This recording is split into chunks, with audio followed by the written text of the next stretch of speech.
Action. Alright, hi. And I chose to do my speech today on variations in cultural communication. Pretty much just about navigating through cultural barriers and how to understand cultural diversity in order to effective interpersonal communication. Went down the side. Alright, so here's my research, and according to a 2012 cultural guide entitled This Value Shapes Hands, created by Sherry Morrison, there are most commonly four general factors that can affect effective communications between individuals with different cultural backgrounds. And the next slide.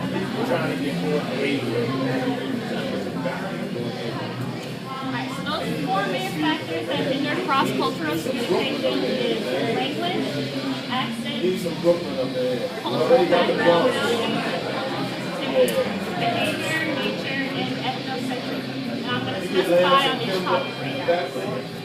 For behavior and nature, the barriers of cultural behavior and nature also correlate with the conclusion Richard Shutter made in that particular article between good and cross-cultural communication.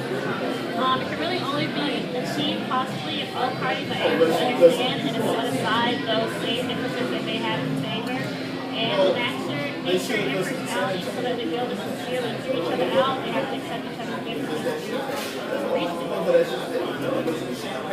When it comes to cultural backgrounds and values, there's always going to be a difference in cultural backgrounds because it's different in upbringing, in which there will be a difference in their views and beliefs.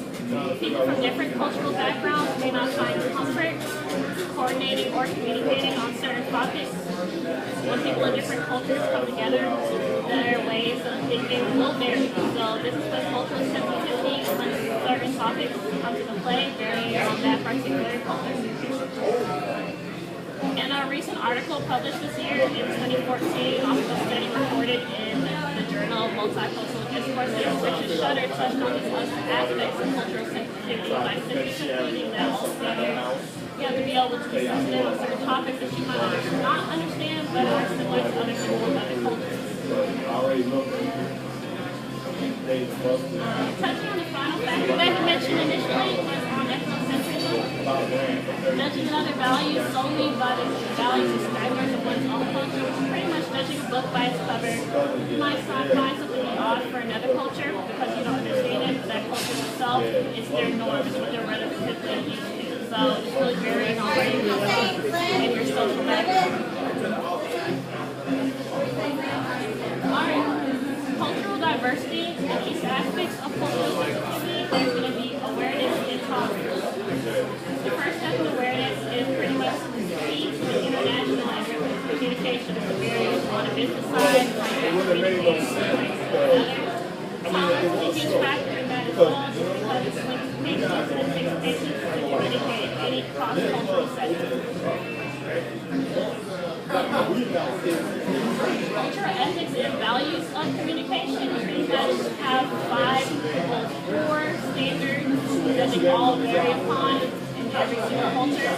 And that's the standard of cooperation, which means you guys are attaining the same goal for your communication. The standard of peaceful relation, mutual goal and aid in what you're trying to communicate with one another.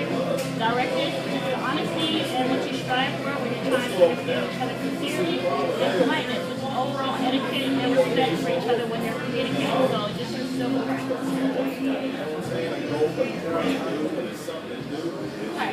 Another factor that people don't take into consideration when communication on cross-cultural settings is nonverbal cues. When pertaining to the means of communication with an individual who may not verbally understand you, you do not always have cultural barriers. Note that words aren't as important as women do.